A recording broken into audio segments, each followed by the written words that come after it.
Hello and welcome to a Bergkamp Wonderland podcast. I'm Gimli and I'll kick off proceedings by introducing my esteemed colleague and button monkey to the gods. It's Danny the GFP. Hello, Danny. Evening, Governor. How are you? Do you know what? I'm not brilliant, but I'm here. How are you? My health is not in question. Really? All praise the great Mike Dickin. I don't know what you are on about. Good. Someone might, and if they do, let me know. We'll move on to someone that talks sense then. Oh, no, just Gav. Next up, a man whose opinions are always controversial. It's GC from She Wore a Yellow Ribbon. Hello, Gav. Hi. How are you this week? Good, you? Yeah, all right. Really? See, as effervescent as normal. He's brilliant, isn't he? I'm just so glad he's with us again. I'm so happy. Get on with it. Come on. My next guest, joining us all the way from Poland, it's Steve, Mr. Lord Hillwood. Hello, Steve. Hello, Gim. How you doing? I wish people would stop asking me.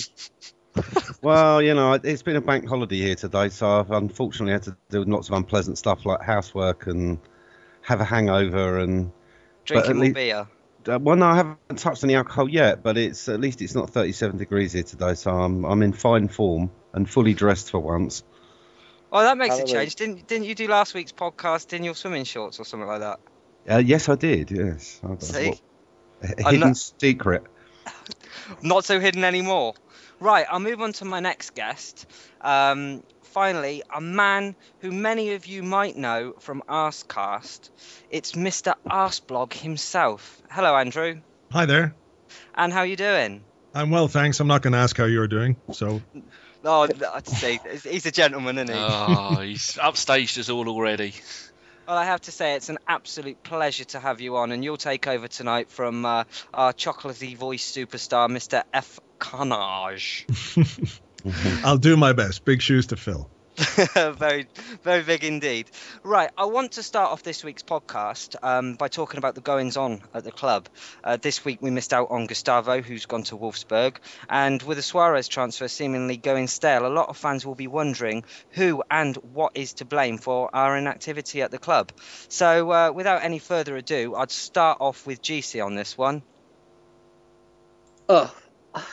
It's hard to know really where to start with all this. It just seems that the club have got a very, very good knack of being able to sell people, but they just haven't got the knack of buying anybody. And it all kind of stems from when David Dean left, really. Not that I'd ever want him back, but we need a sneaky, devious bastard to be behind our transfers. And I think Wenger's, unfortunately, a little bit too much of a gentleman.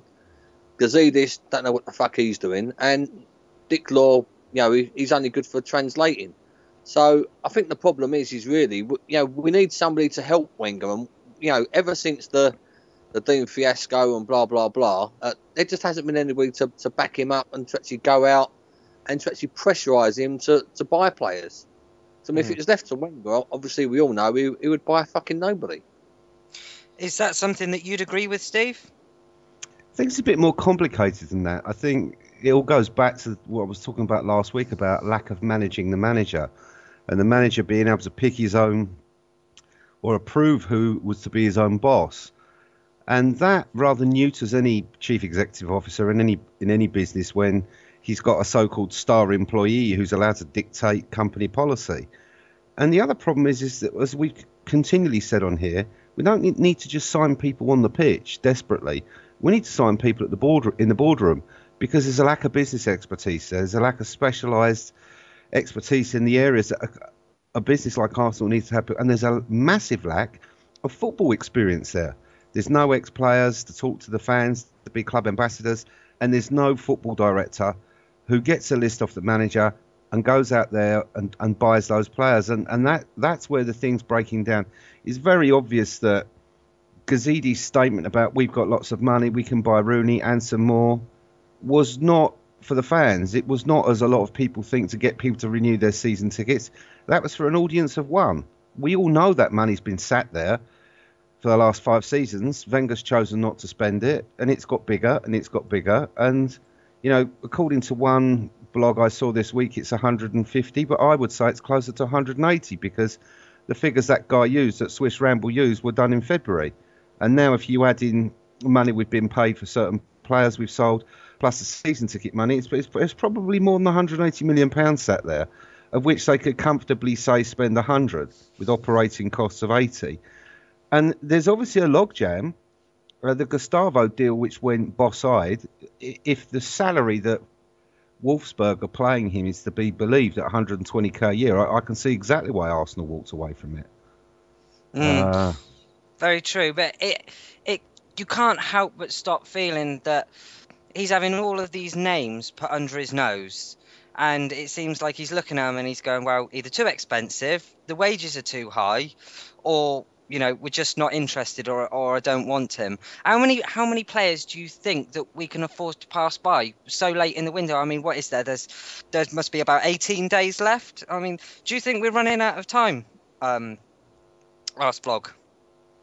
Yeah, clearly the season kicks off, in less than 48 hours. And you would think that 3 months in the summer is plenty of time to get business done and make plans for a new season. If I could just go back to something Steve said there about Ivan Gazidis and what he said being an audience for one, I'm not entirely convinced that he wasn't speaking to fans as well, in the sense that I think everybody knows Arsene Wenger is the guy who calls all the shots from a footballing point of view. And I think Gazidis wanted to maybe make it clear that if things didn't go well this summer, or if we didn't bring in the players that we all hoped they would bring in, that it was ultimately down to one man. Not through lack of will on the part of the board to buy those players, but because it's Arsene Wenger that can nix a deal at any moment. And that's happened a couple of times, that deals have been very close and we've walked away, and it's Arsene Wenger who's done that. I mean, you've got to say that it's a shame that we're watching players like Capoue go to Tottenham for what did he go for? I think about 9 million in the end. Do you not think he could have done a job in our team? It's a question whether I think he could have done a job in our team. That's a position we need to fill. The guy is a French international. He's played in the French league. Okay, it's very different to the Premier League, but yeah, for sure he could have done a good, passable job in the team. But the fact is, when you look at what's been going on, we need to sort out a defensive problem because of Amalan's injury. We need to sort out a defensive midfield player. We probably also need at least a forward and a wide player. That's 4 players. Now, and then on top of that, you could even say, well, perhaps we need the goalkeeper as well.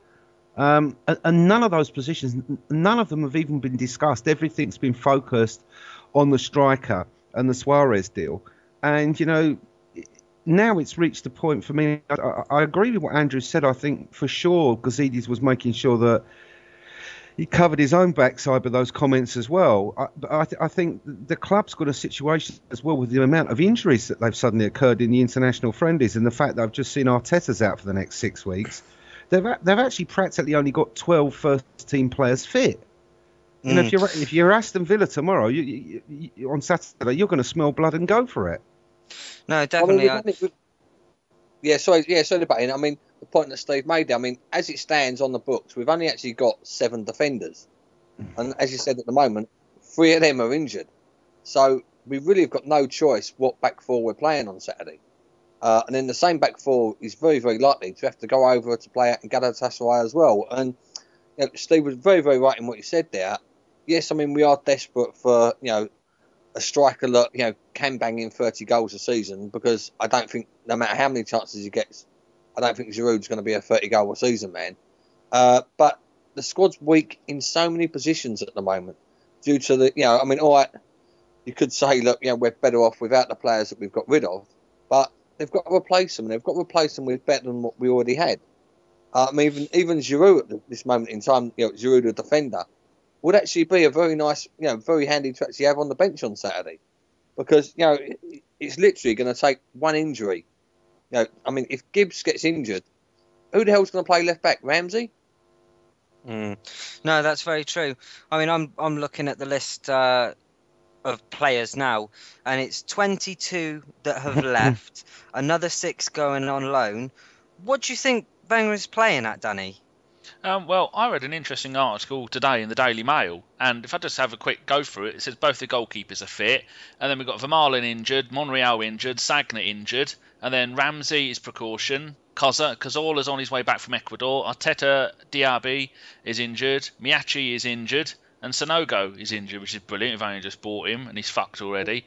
It's just absolutely ridiculous. I know they've freed up about £550,000 a week with the players that they've got rid of, but I know Denilson, I think they had to pay about 1.5 million to get rid of him. Apparently, Andre Santos went and said, look, shook hands, said, thank you very much, I'm going. So we didn't have to pay him to go. Still unsure as to Shamak, whether we paid up the last year or half of the last year of his contract to let him go to Palace, because he's 29 now, I think.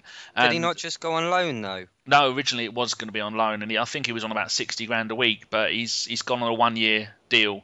So I'm sure it's not on loan, because I think when we bought him, when we got him from Bordeaux, it was on a 4-year contract. So he's been with us for 3 years. So I think he had 1 year left to go, and they've just said go on. So some have said we've had to pay up to £1 million to get rid of him, which is something we've all moaned about for years. We've moaned about the fact that why have we got all these deadwood players, and so we finally got rid of all these 22 players, but then people still aren't happy about it all. But because I can see the money's been freed up, but with 2 days to go, who's going to go? Like I often mention transfermarket.co.uk, it's a German site, and there's players now that we've been linked with. I mean, Suarez is at the top, who I read we're going to make another bid of 49 million for. Gustavo, like you said, is going off to the Bundesliga to play for Wolfsburg, who are the only German team in the Bundesliga that aren't owned by the fans. They're owned by Volkswagen. So I think they won the title. I remember a few years ago they had a manager called Wolfgang Wolf, and he was a manager of Wolfsburg. That's just genius. Almost like Arsene Wenger being manager of Arsenal, or is the novelty worn off yet? That's completely worn off. So Gustavo we've been linked with, but I don't think that's going to happen. Ashley Williams, but I think they want too much money for him. Then we got Sirpan Maricha. No idea who he is. He's not even with a club.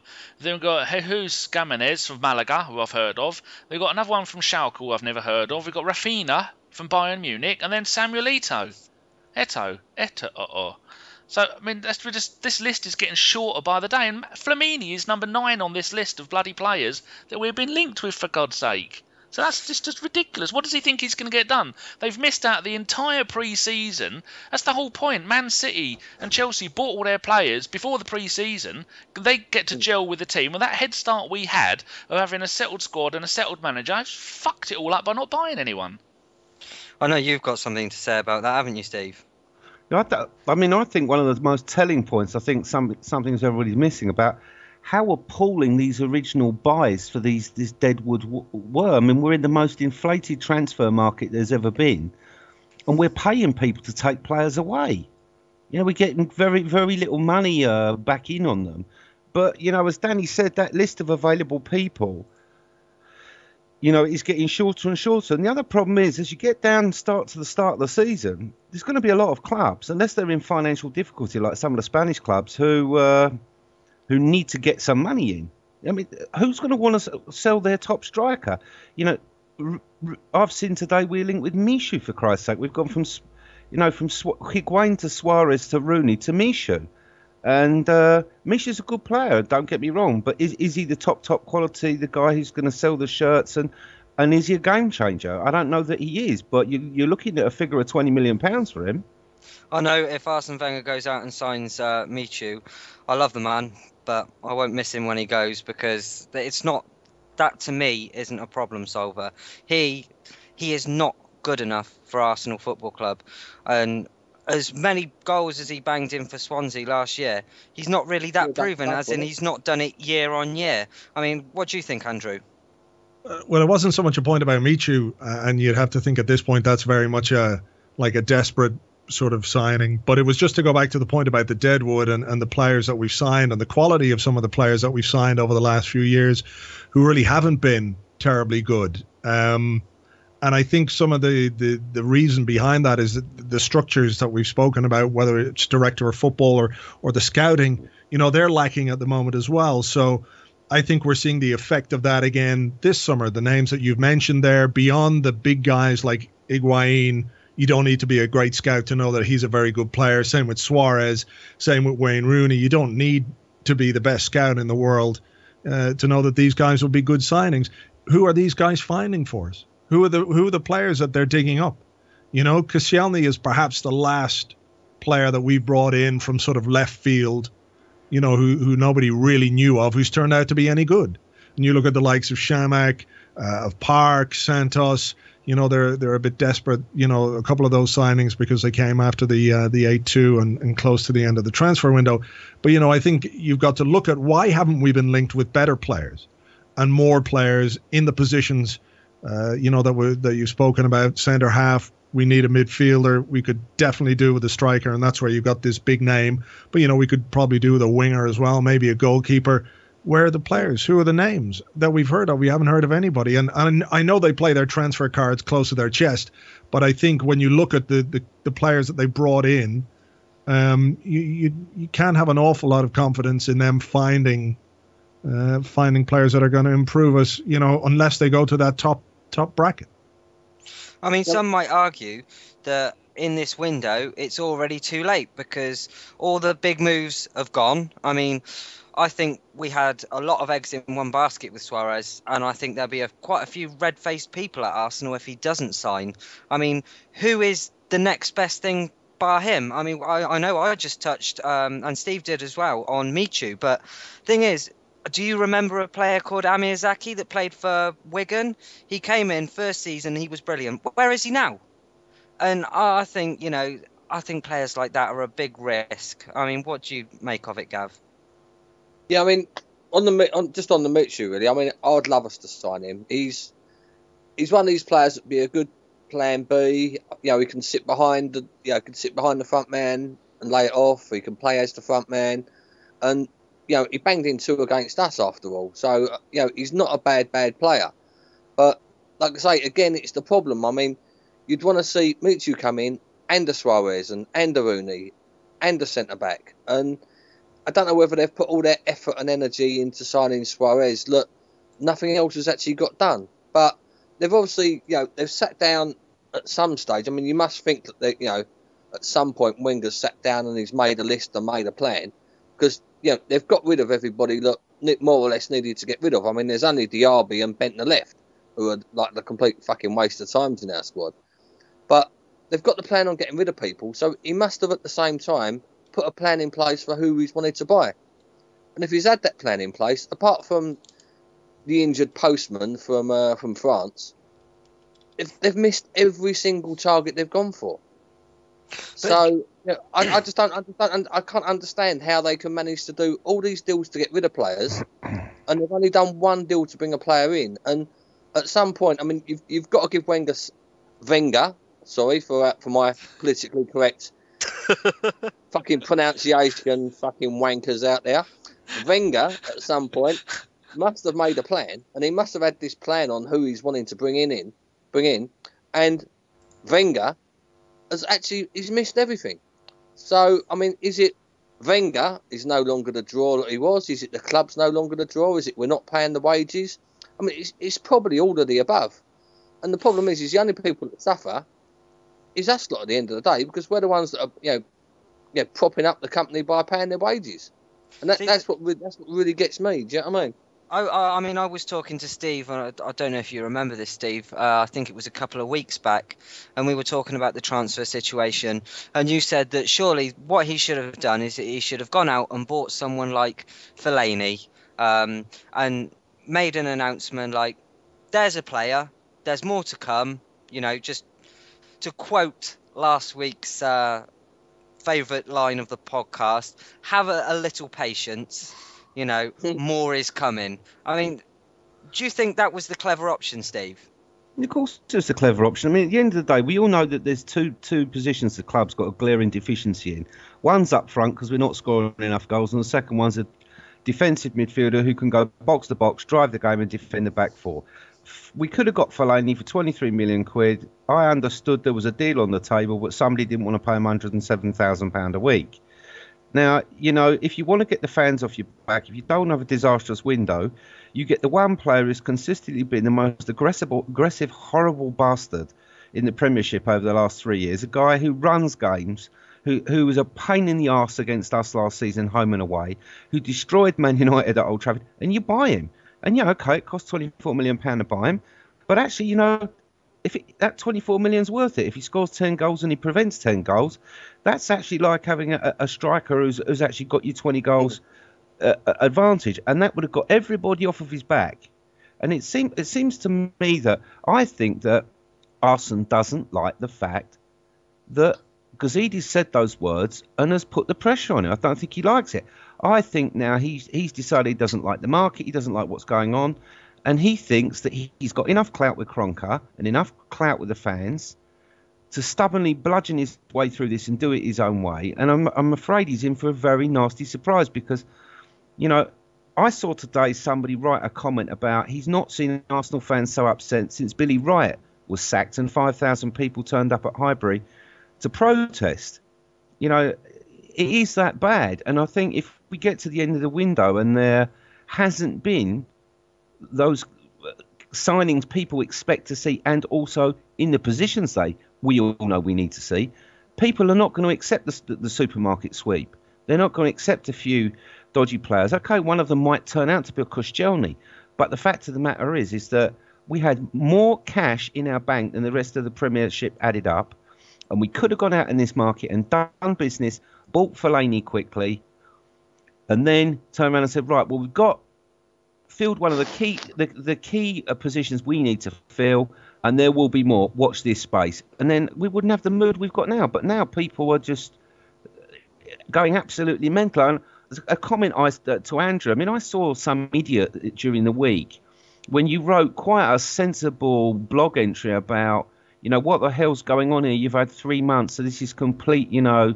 and almost ambivalence to the whole sort of idea of buying in players, and, you know, it's verging on irresponsibility. And then you were accused of being irresponsible yourself by fueling the mood of the people on Twitter. I mean, I know, as if, I mean, it's bananas, isn't it? Because you can't look at this summer and think that any of it is logical or sensible, and try. I think everybody's got their own theory about why it's happening, whether it's, you know, Arsene or Gazidis or Kroenke or a mixture of all those things. But what I think what everybody has to be agreed on is that in terms of preparation for a new season, when Arsenal had a brilliant chance to go out and really make a statement and spend the money that they've worked, you know, people overlook the fact they've worked really hard to get themselves into this financial position. And they had this chance to go and really make the most of it and strengthen this team. And what I've always said is I think this is a good group of players that with the right additions, they'd really, really challenge for the title. And they've just made a complete bollocks of it, as far as I'm concerned. It's just, you know, ridiculous that we're this close to the start of the season, regardless of where the transfer window closes. You want to be ready for the start of the season. And if you want to do some icing on the cake business before the end of the transfer window, brilliant. But don't go into a new season weaker than you finished the last one. No, that's you have to say it seems like career suicide from Wenger. But I think the next question that I need to ask you guys, or I want to ask you guys, is where do we go if Wenger fails to buy anyone? And Danny, I know you're going to have some little nugget of wisdom or some amazing, brilliant description of what Arsene Wenger is like. So please give it to us. Well, Alan Davies on the Tuesday Club was talking a while ago, and he said, did anyone know how many players Arsene Wenger has bought from France in the 16 years that he's been at the club? Does any of you lot know? I mean, I know the answer because I looked it up because I like my stats. Any idea? No, 66. How many? 66. Oh, 31. You're close. He spent £97 million, 7 from Monaco, 3 from Marseille, 3 from Bordeaux, 3 from Auxerre. And so we have links in France. Grimandi is our main scout for France. We've got Remy Gard, who is now the manager of Lyon. And then Wenger himself being French. And then you'd think that we would have our heads screwed on when it comes to France.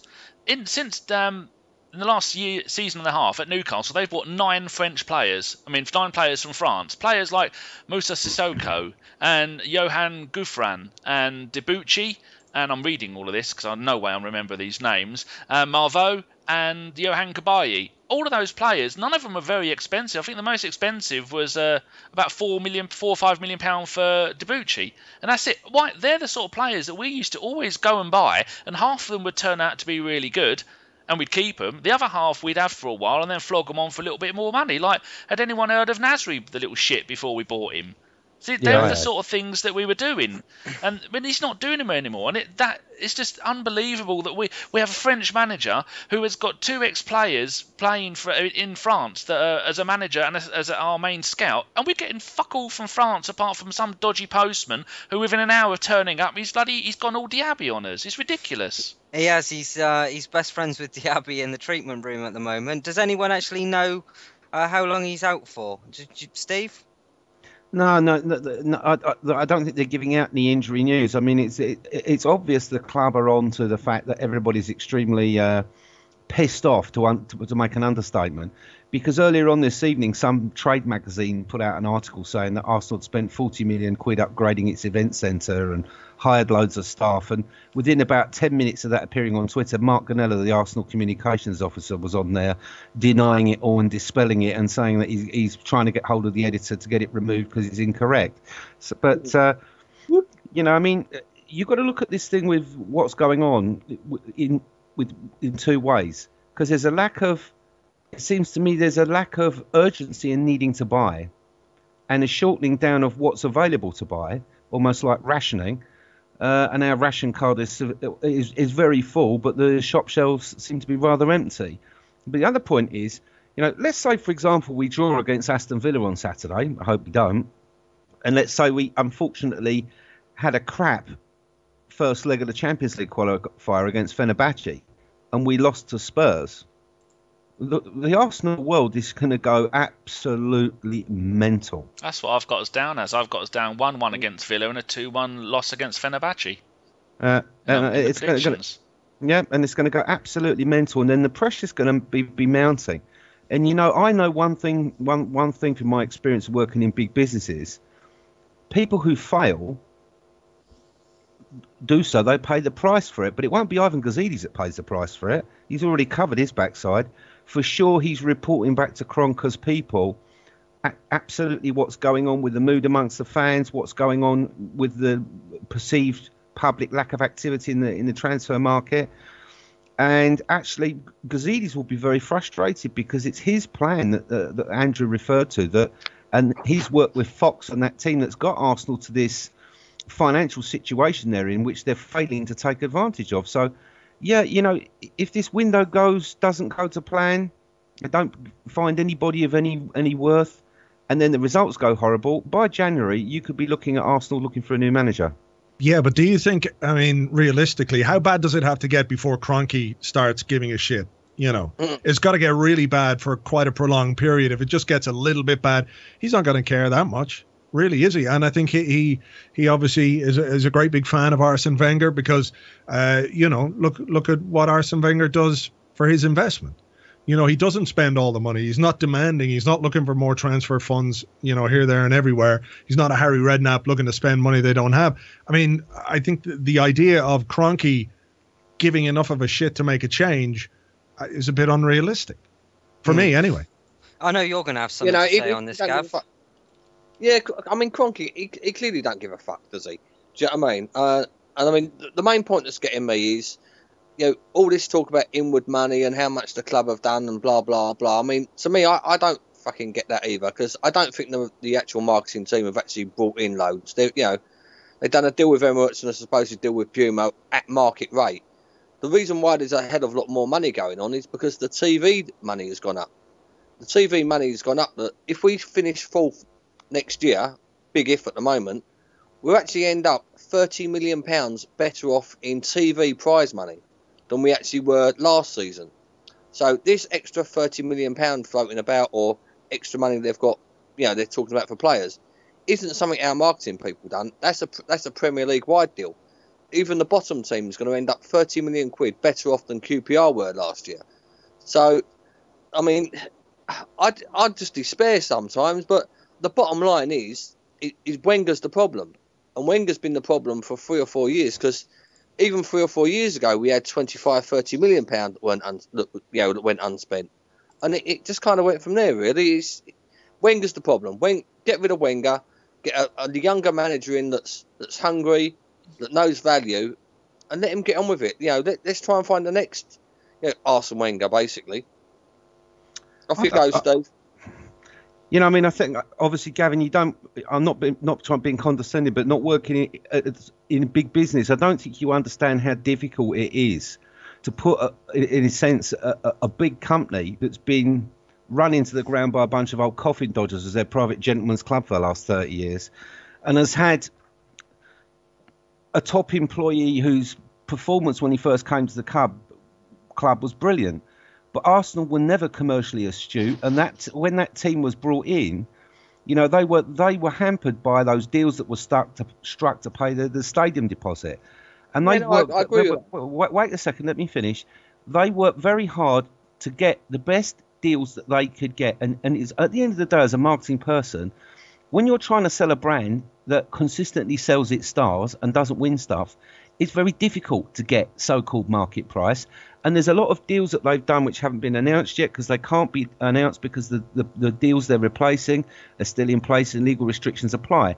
Yes, there's more TV money, but actual fact, really, it doesn't really matter how much money we got if someone won't spend it. And that's the actual point. And I think, Kroenke's sat there with a club that's valued at over £1 billion at market capitalisation.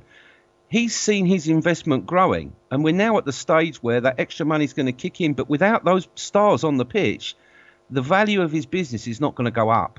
It'll only stay as it is. And I think there will come a point, as Andrew said, if the shit goes on long enough and he sees that his investment's not growing, it's bottomed out, it's levelled off, he will take action. But the big question is, before we do bring in someone else, they've got to change the structure of the club so that we don't ever have this situation again. For me, at the moment, you've got to look at this in short term, looking at the disaster of this summer and how to try and somehow resurrect some sort of victory out of it and some way forward and some way to ameliorate the situation with the fans.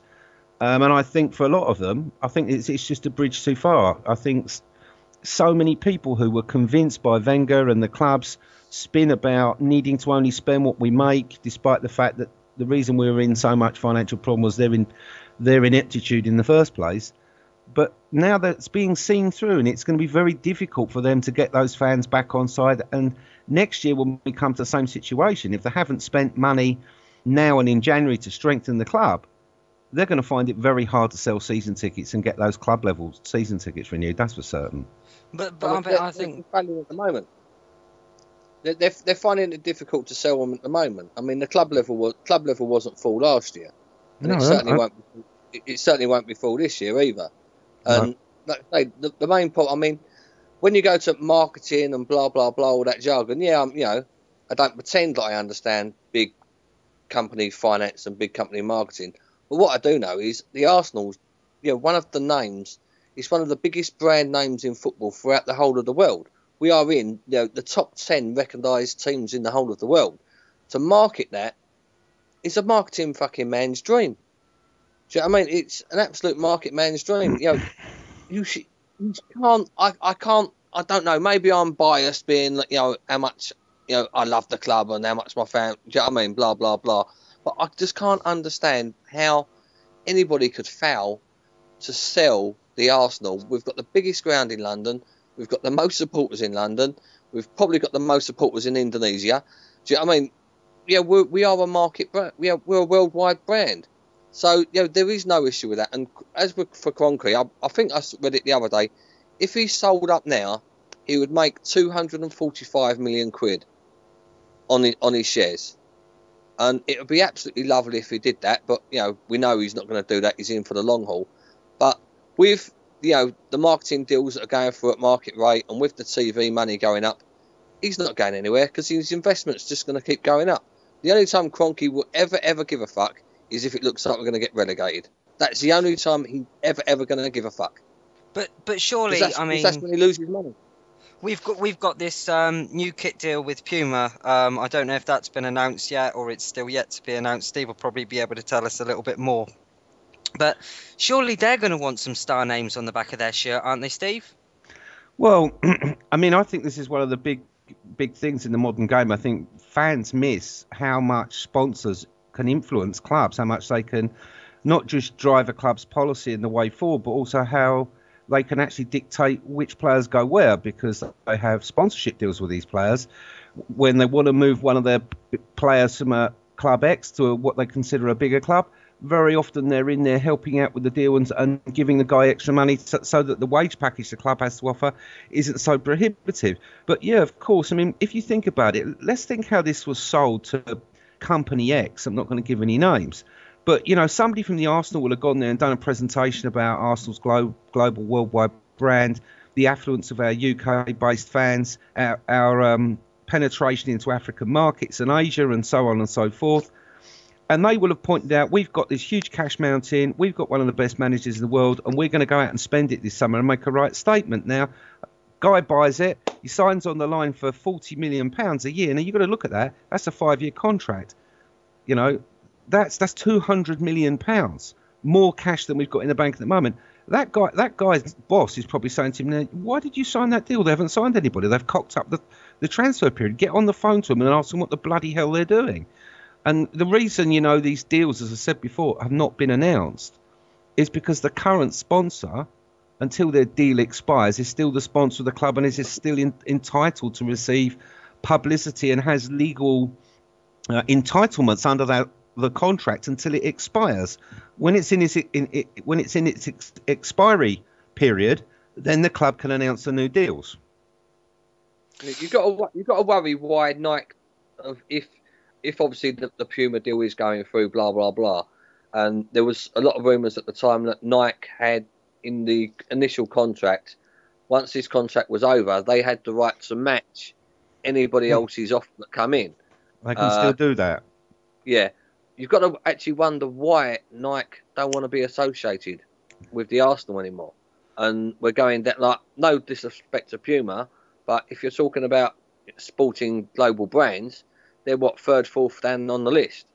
So obviously, I mean, they're taking a big chance in going with us, but you've got to wonder why Nike, in effect, want to drop us. I know the new shirt or the new away shirt is going for $53.99 on some places, and that's just a buy without delivery. And I'm going to ask each of you individually: do you buy that shirt without a big name player to go on the back of it, Steve? Well, I don't buy shirts. I don't buy shirts out of principle, but no, I think majority of fans like to buy the shirt, particularly the yellow one. It's a particularly nice kit this year, and it is a big problem, isn't it? What do you have put on the back of it? Spend some fucking money. I mean, patience. Yeah, Andrew, do you buy the shirt, and whose name do you have on the back of it, if anybody's? Oh, listen, I didn't buy a shirt for years, and then a couple of, I think it was the season before last, I bought a shirt with Andre Santos on the back of it, so I'm in no position to talk about fucking buying shirts. But yeah, I guess, you know, I think you kind of have to ask more about why, regardless of sponsors and all that, why is it the manager doesn't want to improve his team, you know, this summer? We can talk about Nike and Puma and all that kind of stuff, but why is it, you know, we're in a position where the manager who must see the failings of his team, you know, having looked at the years. I know I've gone a bit off topic here, but I just, you know, I can't quite get my head around it. I'll have Cazorla on the back of my shirt. Go on. I mean, surely as a club or as the boss of a club, all you can do is strive to be better. I mean, you can't tell me that Wenger didn't see the things, and I know the Arsenal bods look at Twitter and gauge reactions for things. They must know fourth place. It isn't a trophy, is it, lads? I mean, fourth place isn't good enough for a club like Arsenal. Danny, what's your take on that? I've not bought a shirt since 1998. Partly because I don't agree with the price of shirts. Partly And they don't because have one in your size. Partly Kaboom. because I'm a 5XL. Hey! I've even had to give up wearing NFL shirts because they were getting a bit snug. So I now get all my tops from Millets. I just take the tent pegs out and I'm Or away. Giacomo. I cut a little hole in the top for me fat head and squeeze it through. You mean we don't have a club caftan in the away? You should think. Well, I think we would have. I tell you what. On a serious note, it does amaze me that the biggest shirt you can get at Arsenal is probably an XL.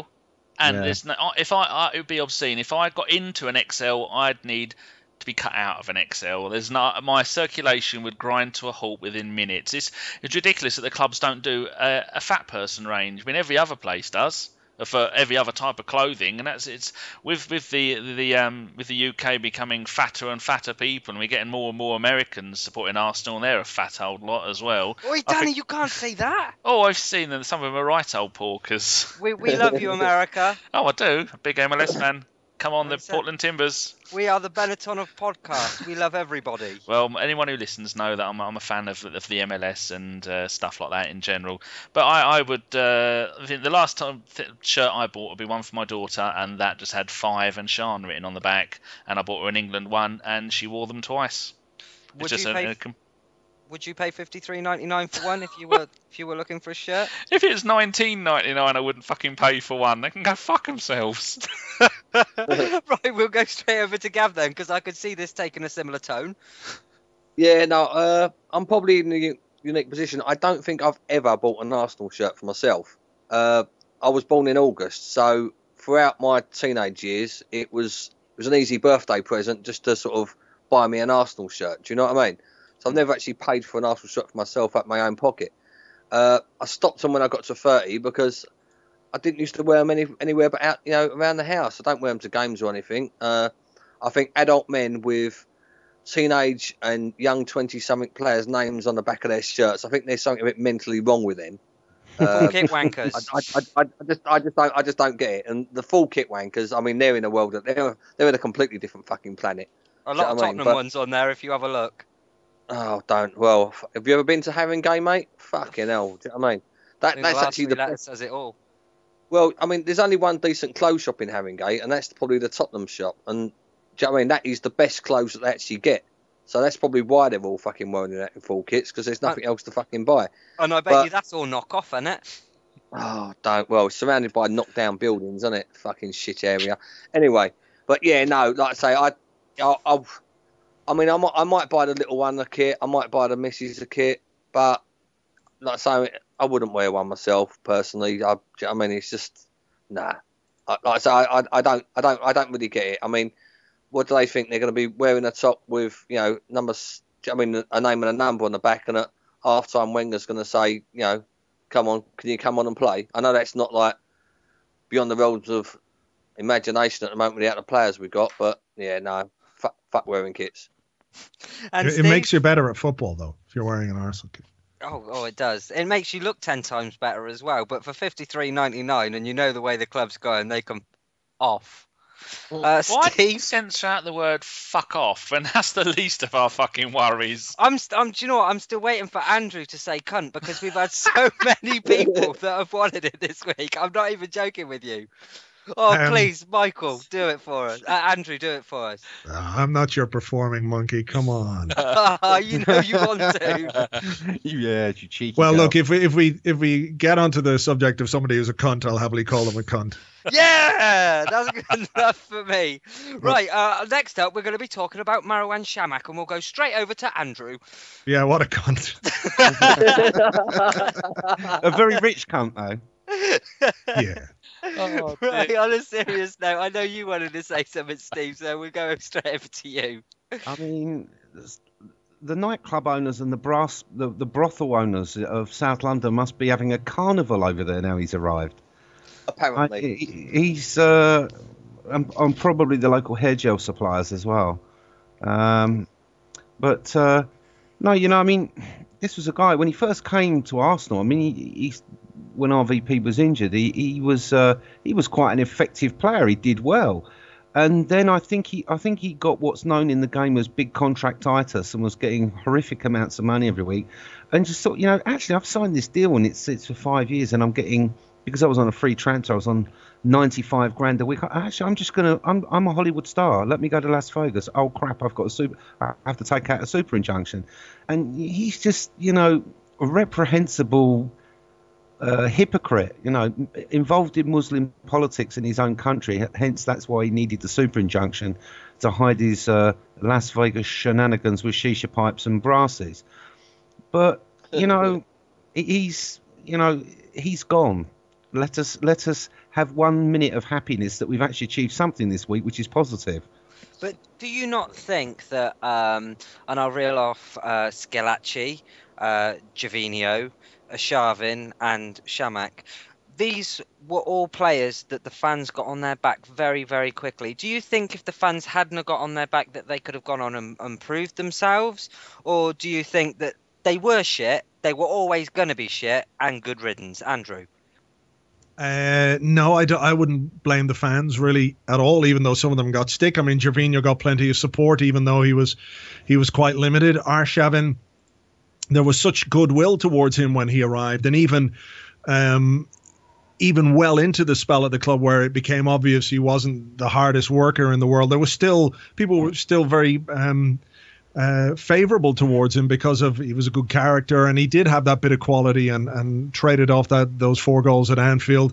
Schillaci, I thought, was just a guy who completely and utterly lost his way. Maybe the contract had something to do with that, but at the time, I thought he was probably going to be an okay signing, experienced player coming from Sevilla, played at a good level, but just didn't work out for him. Shamak, I think, Steve touched on it there, that he got very comfortable when he wasn't in the team. It was just easy not to be arsed. So I wouldn't blame the fans at all. It didn't work out for all of them to varying degrees, and I don't think it was simply because they were shit. There were obviously circumstances surrounding each one, but I think that's just part and parcel of football, that some of the signings you make will work out, some won't, and just at the moment it seems that maybe too many of the ones we bring in don't work out rather than the ones that do.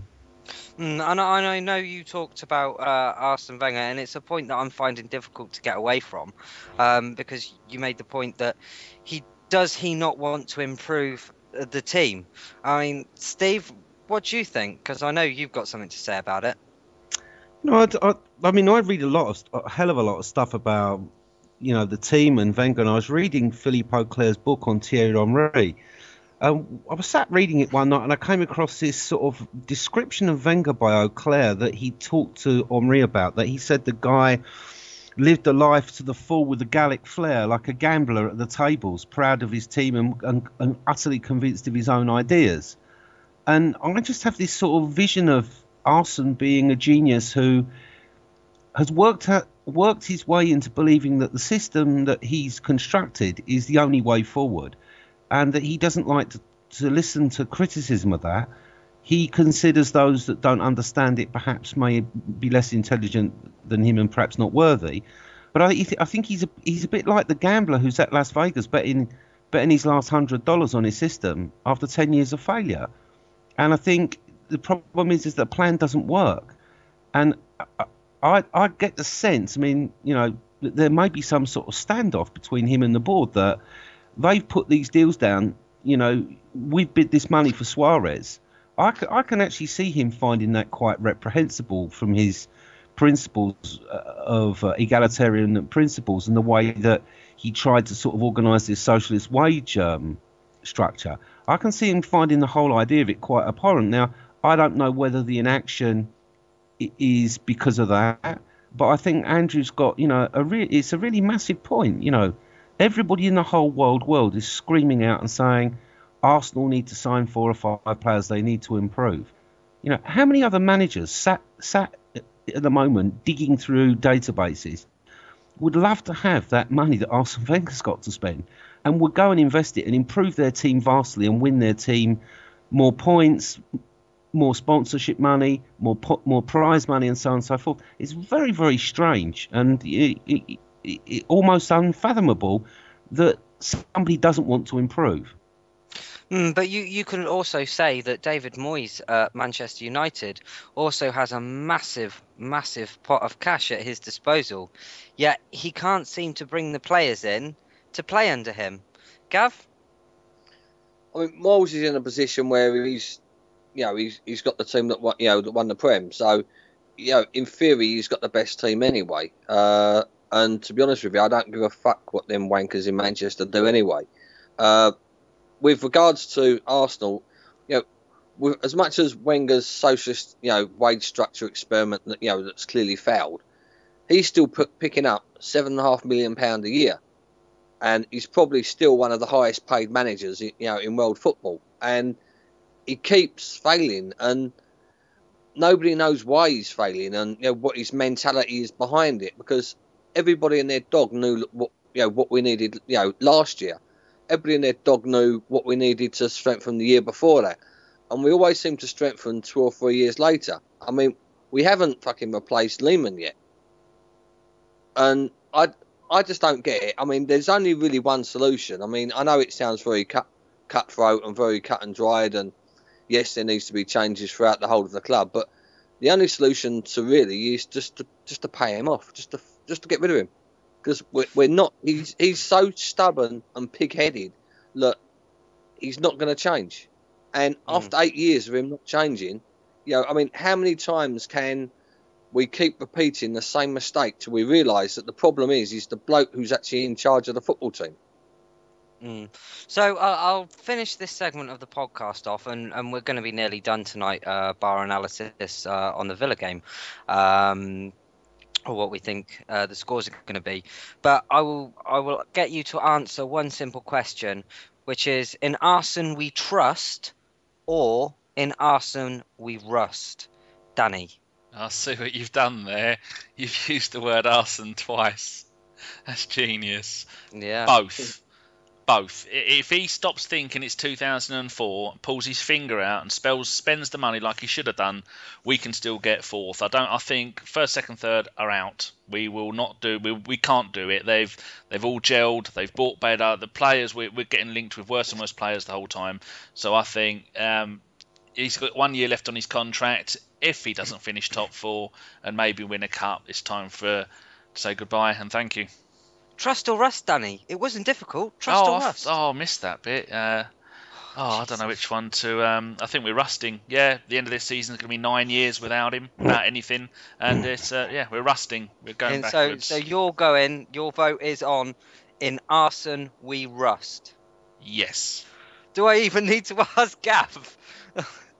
No, mate, we've rusted, fallen apart, and decomposed, mate. Okay, fair enough. That was quick and simple. Steve? We don't buy in this window, we won't finish fourth. We will probably have a really bad season, and it will be rust, and he's getting to resemble Terry Neal in my eyes. It's getting that bad. And finally, Andrew. Yeah, I think without adding players, we're going to really struggle for the top four. And as there's no rational explanation that we can see for him not to add players, it's very difficult to see how we're going to progress under Arsene Wenger. So you would go for in Arsenal we rust then? Yeah, I don't like that phrase, but just in terms of what it means, yeah, it's difficult to see where we're going. Jesus, that's unanimous. I didn't quite expect that. I mean, I expected it from Gav, of course, but Jesus. Guys, next we'll go over to Danny, who's got a new feature to talk to you about on our website called FIFA 209 and our Fantasy Football League as well. Danny? Yeah, it's a little idea I had because we were talking a little while ago about seeing how many people that were listeners and Arsenal fans we had in different countries, and I thought there's somewhere between 199 and 202 countries in the world. America don't recognise some, other places don't recognise some. And I thought, how can we do this in an apolitical way? And I thought, I had a look round. FIFA have a list of 209 countries that are able to qualify for the World Cup.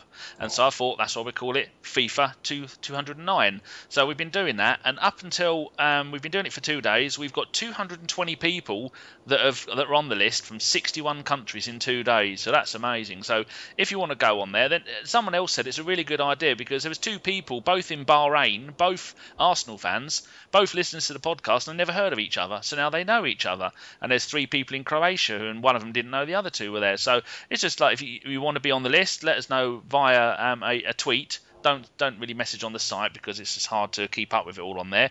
Tweet us, we'll add you to the list, and then you can see what other people from your country support Arsenal, listen to the podcast. First place is America with about 30, then England with about 28, and then third place is Sweden with about 24, I think, at the moment, which is really, really good.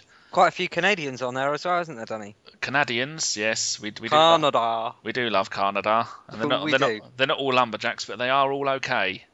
And also, I know this is something that you've been running, is our fantasy football league. So do you want to explain that to people as well? Yeah, we regularly tweet about that. If you just go to our website, which is bergkampwonderland.co.uk, and go and have a look at the header bar, you'll see one that says... because the header bar died earlier today, so it's all in black and white at the moment, so ignore that. It should usually be red and white.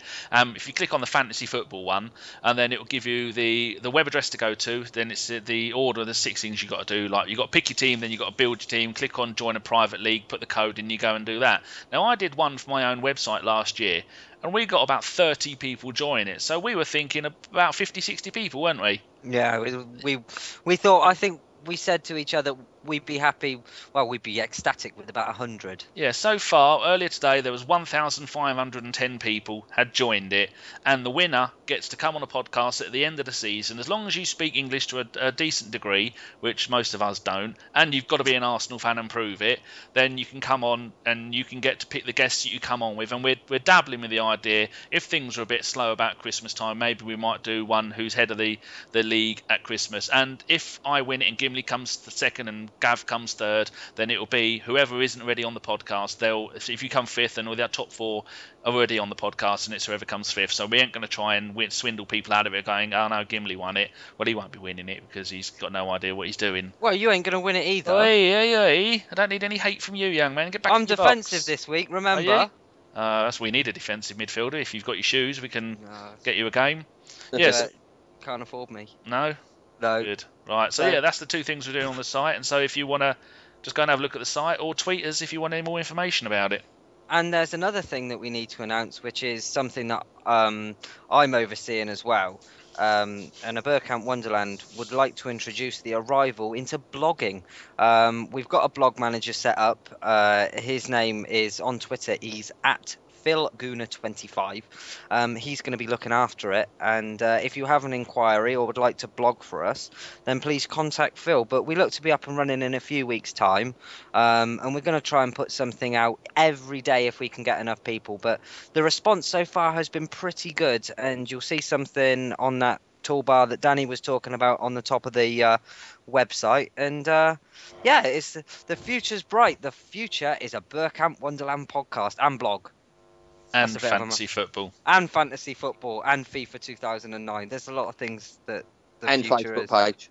And and Facebook page. Danny, tell them about the Facebook page, please, man. Oh dear, as much as I hate Facebook, it pains me to mention it, but we're in the future. We're nearly in the 21st century. Well, some of us are.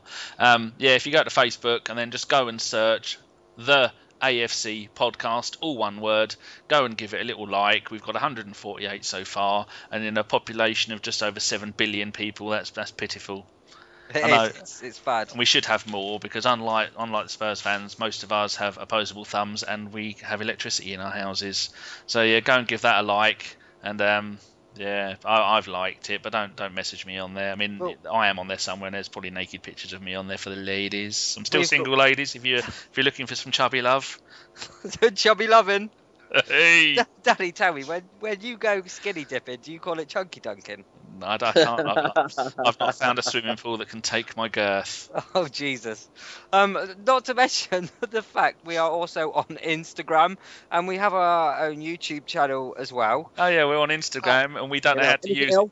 Instagram is only we've got not a single picture on there, and because it's only an app for a phone, and I refuse to use it. We've got 10 followers, so hello to all you 10 followers on Instagram, and then we've got ourselves a YouTube channel with that young man. What's his name? Matt Laguna. Zelalam. No. Zelalam. No. That's had 877 views in 3 bloody days. So every day about 5-6 o'clock, I say, do you support Arsenal? Are you sad? Are you pissed off about transfers? Zemalem time! And then I tweet it and everyone has to listen to it. They love it. They absolutely love it. Yeah. Right. So there's nothing really left to do other than to get a little bit of your feedback on what you think the Villa score is going to be on Saturday.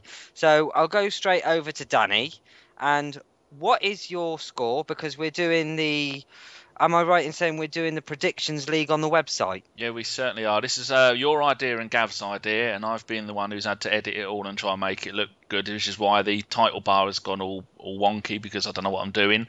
But you two come up with the idea that for every single game, everybody that's on the podcast will do a prediction, and then the guests will share it. But as this week is just Andrew, because Funny Guna died, and Andrew will do the guest. So we need to know the score, what you think the score is going to be. And if you get the score, if it's 2-1 and you say 2-1, you get 3 points. If it's 2-1 and you say we're going to win 1-0, you get 1 point. And then we want the first goal scorer in the game, no matter what team it is. Like for the Aston Villa game, I've put it's going to be 1-1. Benteke to score first. So, Matt, what do you think? No, he isn't here, is he? GC, what do you think? Are you there, GC? Oh, yes, you are. Go on. He fell asleep. He was looking at our transfer activity. That's so bad. That's my phone. I apologise. Oh, that's right. Yeah. Go on, Gav. What do you think about the Villa game? Score. I think. I mean, Villa ain't really bought well. We're going to win 3-1. Theo's going to tear them a fucking part, and they'll probably score all 3 goals. So you're going to have 3-1, and Walcott to score the first goal. Theo. Yep. Steve, you've got that as well, haven't you? Yeah, I've gone for 2-1. I think they may score first, but I've got Walcott down as first scorer, and I just think they haven't bought well. They weren't particularly brilliant at the end of last season. I think we'll have just slightly too much for them. So that's going to be the first goal of the game, not the first goal for us. You're both. And Andrew, as well, if you'd like to be the first ever guest on the podcast to give us a prediction. 2-0 Arsenal, and Giroud for the first goal. All right. And I'm going to chuck my hat into the ring, and I'm going to say 1-0 with Giroud first scorer. Right, the next one we need to do, because there's 2 games before the next podcast. We've got the away game at Fenerbahce, 21st of August, 7:45 kickoff. I think Fenerbahce are going to beat us 2-1, and they've re-signed their ex-striker, Emeniki, who is fucking brilliant. So I think he's going to score the first goal, and we're going to lose 2-1. So let's go with Steve. What do you reckon? I think the scorer there, I've seen a couple of comments by some people who watch Turkish football, and they say Fenerbahce were very lucky to beat Rapid Vienna, but I think I'm going to go for a draw out there, 2-2, and I think they will score first, but I'm not sure who it will be. Right. Gimli? I'm going to go 2-1 Arsenal, and I'm going to get Cazorla on the first goal. Oh, you cheeky monkey. And our esteemed guest, Andrew? 1-0 Arsenal, Walcott. Oh, and finally, Mr. Gay. No. He's not happy. I really fucking regret telling that story. Do you know that? You wait till Christmas, my old sunshine. You're going to hear it again. Yeah. Oh, fucking hell. I'm going for 1-1, and I'm going to stick with Theo. Oh. Yeah, I don't know. I just think, look, I think he's looked a bit handy. He's looked a bit tasty in the pre-season games. He looked good for England as well. And, yeah, I just don't like many other players, really. Oh, well, that's good. We'll be going around all the regular panellists of the show as well, and every week they're going to be giving their input as well. It's going to go into a little league, so it's going to be like all of the panellists versus each other plus the guests we have on each week. And it should be fun, and it should provide some talking points when Gav gets trashed every week. Well, Hey, Jeff and FK have managed not to answer my questions, but John, our very own Gunu in BCN, has said it's going to be Arsenal 2, Fenerbahce 0, and the Villa one, he said it's going to be 3-1 to Arsenal with Walcott scoring first. So that's exactly the same as what Gav said. Fucking genius, that fella. He's a genius. Well, we love him. So we'll finish this off this week with some shout-outs then, fellas, and we'll go straight to Gav first. Yeah, no, don't bother with me. I love everybody. Apart from Wenger. And anybody who complains that I called him Wenger. And anyone that has Piers Morgan on their podcast. Oh, don't. He'll unfollow us. Now there's a cunt for you. Seriously, I mean, I've got through the whole of this show. I mean, I'm the only one who hasn't said cunt yet. Right? And you have to bring up... Well, you just have. I haven't said it, and I will just refer to it as Lady Garden. I was having fun. I was having fun tonight, and then you bring up that prick's name. I wish, seriously, I really, really wish. He put a tweet up once that somebody who I now don't follow retweeted to say that he would jump off the bridge if Van Persie left. If he's a man of his word, jump off the fucking bridge, Morgan, you cunt. So, Andrew, a one-word description of Piers Morgan. Wanker. Oh, no, that's not what we wanted to hear. He's done ya, like a kid. Oh, consider me done. Consider me done. Andrew, would you like... I say, who's sat on the crisps there? I think that's what's left over from Funny Gooner. That's what's left of him. He's dead. Washed it. He's fed the box of cereal. Would you like to give someone a shout out, Andrew? Is this like a request on hospital radio? Yeah. Yeah, it is. It's I know you've got a new you've got the first one of your shows out tomorrow, haven't you, of the season? Yeah, that's right. Yeah, well, first Arscast, so I guess Amy Lawrence is the guest, so give her a follow on Twitter. Fantastic. Do you Steve? want to tell people what your website is? Not that anybody listening doesn't know, but just on the off chance. Sure, go on. It's arsblog.com. And it's absolutely brilliant. And this week I watched for the second time your Google Plus one, where he has people live with their webcams, and it was genius, and I loved it. And you said the C word again there. Less seedy than it sounds, actually. Oh dear. He couldn't do that in his pants, could he? No, that's certainly not. Steve, your shout outs, please. I'm going to give a shout out to all Polish Arsenal fans who are meeting up in Bradley's Irish Bar in Warsaw on Saturday to watch the Villa game. And they'll be in there at 10 o'clock decorating the pub, if from their perspective, ruining the pub from the owner's perspective, and generally making it an unpleasant arena for any Villa or Tottenham or anybody else's fans in there. So give those boys a shout out in Warsaw, yeah. Fair play. And Danny? I got 4 quick ones. One is Kevin at Rusted Traveller. Another one is at Wrongfoot Pele, who I think a few of us might have seen tweeting. Another one is at Mike_Arsenal, and I saved the best for last. His username is Bergkamp is God, and it is at Orange man, I've done it. ORANGEICEMAN 10. Not hell. I think that's meant to say orange juice man, but it doesn't. It says orange GC man. I've no idea. Him. And it's all Dutch to me. Oh, hello. Terrible. My shout outs this week goes to at the Bean UK and another charming fellow in at Gary Prince.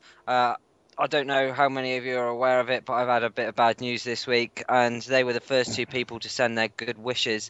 2 lovely gents who should be followed by any hardcore gooner, and I just wanted to thank them both personally. So there you go. Thank you very much. So we'll leave you with that then, and we'd like to announce that next week we've got on the show Danny, Jeff, FK, and John Cross from The Mirror, so that's going to be another good one. So that was a Bergkamp Wonderland podcast. Thank you very, very much for listening. Good night. Nanu, cheeky monkey bitches. Can't. Can't. Corned.